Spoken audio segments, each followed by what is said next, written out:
Hello friends, मैं Udayanand, third year MBBS student at government medical college and hospital Chhatrapati Sambhajinagar. तो आज हम बात करने वाले हैं कि क्या स्ट्रैटेजी होनी चाहिए जिससे कि आपको बायो में 340 350 मिनिमम स्कोर आ जाए या फिर आप अच्छा करने के बाद 360 भी ला सकते हो उसमें। तो जिस तरीके से नीट 2024 के कट ऑफ बढ़ रहे हैं, आपको मिनिमम 340 350 मार्क्स आने चाहिए, तभी आपका सिलेक्शन पॉसिबल हो सकता है। तो आज हम बात करेंगे कि हमको 350 340 मार्क्स लाने के लिए कैसे आपको NCERT पढ़नी चाहिए, कौन से टॉप पॉइंट होते हैं जो आपको NCERT में लिखनी चाहिए, NCERT को कैसे डिकोड करना चाहिए, शॉर्ट नोट्स कैसे निकालने चाहिए, MCQ एक चैप्टर के ऊपर कितने MCQ सॉल्व करने चाहिए या फिर कौन सी बुक यूज़ करनी चाहिए MCQ के लिए, कितने बार आपको NCERT का रिवीजन करना चाहिए और एक्स्ट्रा कोई नोट्स लेने की, एक्स्ट्रा कोई बुक्स लेने की जो आपको ज़रूरत है कि नहीं, इस सब चीज़ों के बारे में आज हम बात करने वाले हैं। तो चलो शुरू करते हैं बिना किसी टाइम वेस्ट किए। तो पहली चीज़ है आपको NCERT कैसी डिकोड करनी चाहिए। तो आज हम आपको दिखाएंगे NCERT में जब भी आप कोई यूनिट कोई चैप्टर स्टार्ट कर रहे हो तो यूनिट के पहले जो भी साइंटिस्ट की इंफॉर्मेशन दी होती है, तो आपको साइंटिस्ट की इंफॉर्मेशन एक दो बार अच्छी तरीके से पढ़नी है। इसमें से जो भी MCQ ओरिएंटेड लाइन लगती है जिससे कि MCQ आ सकता है, वैसे लाइन को आपको अंडरलाइन करके रखना है। आप देख सकते हो NCERT की each and every line important होती है, लेकिन ऐसा भी होता है कि उसमें बहुत सारी ग्रामेटिक पार्ट भी दिया होता है। तो आपको क्या करना है, जो भी देख सकते हो कि each and every organism can live for a certain period of time. तो ये चीज़ पे कोई MCQ नहीं बन सकता, ठीक है। तो आप इसको अंडरलाइन करने की कोई ज़रूरत नहीं। तो नीचे जो भी लाइफ स्पैन की डेफिनेशन दी है उसको आप बिल्कुल अंडरलाइन करके रखना। तो द पीरियड, लेकिन आपको पहली जब भी आप 4-5 बार NCERT पढ़ रहे हो उस टाइम में पूरा ग्रामेटिक पार्ट भी आपको पढ़ना है, तभी आपको समझ में आ जाएगा कि कौन सी लाइन इम्पोर्टेंट है, कौन सी लाइन इम्पोर्टेंट नहीं है। तो इसके लिए आपको मिनिमम 4 to 5 टाइम्स अच्छी तरीके से NCERT को रीड करना है।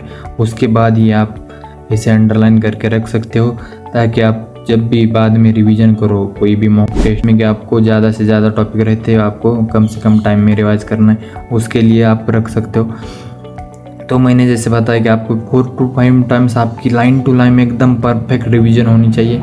उसके बाद की जो भी रिवीजन रहेगी वो आप सिर्फ इम्पोर्टेंट लाइन पढ़ के भी कर सकते हो।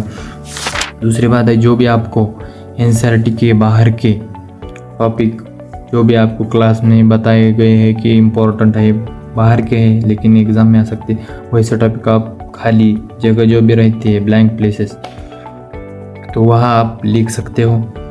और भी कुछ NCERT के इम्पोर्टेंट पॉइंट्स होते हैं, तो उसको भी आप एक साइड पे लिख सकते हो। दूसरी बात है ये NCERT की डायग्राम्स, आप देख सकते हो ये जो भी NCERT की डायग्राम दिए इसके ऊपर डायग्रामेटिक क्वेश्चन भी बन सकते हैं, है ना। जैसे कि ये क्वेश्चन है budding in yeast binary fission in amoeba, तो इसके ऊपर सीधा आपको MCQ डायग्रामेटिक क्वेश्चन के ऊपर पूछा जा सकता है। नहीं तो आपको डायग्राम की जो भी इंफॉर्मेशन है, मान लो आपको मैच द पेयर्स भी पूछ सकते हैं। जो भी डेफिनेशन दिए है उसको आपको अच्छी तरीके से रट लेना है, क्योंकि अच्छे तरीके से एकदम आपको वो बाय हार्ट होना चाहिए, जिससे कि आप असर्शन रीजन जैसे क्वेश्चन कर पाओ। डेफिनेशन के ऊपर कोई वर्ड्स होता है ना, सेक्सुअल रिप्रोडक्शन की जगह सेक्सुअल रिप्रोडक्शन, ऐसे कुछ चीज़ें डाल के आपको MCQ बनाया जा सकता है। या फिर असर्शन रीजन में आपको कोई ना कोई चीज़ इंटरचेंज करके आपको दी जा सकती है। तो इसके लिए आपको डेफिनेशन अच्छे तरीके से करनी है। और एक चीज़ है कि शॉर्ट नोट्स निकालनी चाहिए या नहीं, या फिर कैसे निकालनी चाहिए, शॉर्ट नोट्स कैसे निकालनी चाहिए, इसके ऊपर हम और एक वीडियो लेके आने वाले हैं। बहुत सारे बच्चे पूछते कि क्या शॉर्ट नोट जरूरी है। तो आप अगर 11th में हो, आपके पास फिजिक्स केमिस्ट्री करने के बाद बायो के लिए टाइम बच रहा है, तो आप बिल्कुल शॉर्ट नोट्स निकाल सकते हो। लेकिन अगर आपके पास टाइम कम है तो आपको निकालने की कोई ज़रूरत नहीं है। शॉर्ट नोट्स आपको नहीं भी निकाले, आपने अच्छे तरीके से मैंने जैसे बताया उस तरीके से भी आपने अगर एनसीईआरटी को रीड किया तो शॉर्ट नोट्स की आपको ज़रूरत नहीं। तीसरी बात है एमसीक्यू बुक्स कौन सी यूज़ करनी चाहिए, तो आप MTG फिंगर टिप्स यूज़ कर सकते हो बायो के एमसीक्यू सॉल्व करने के लिए।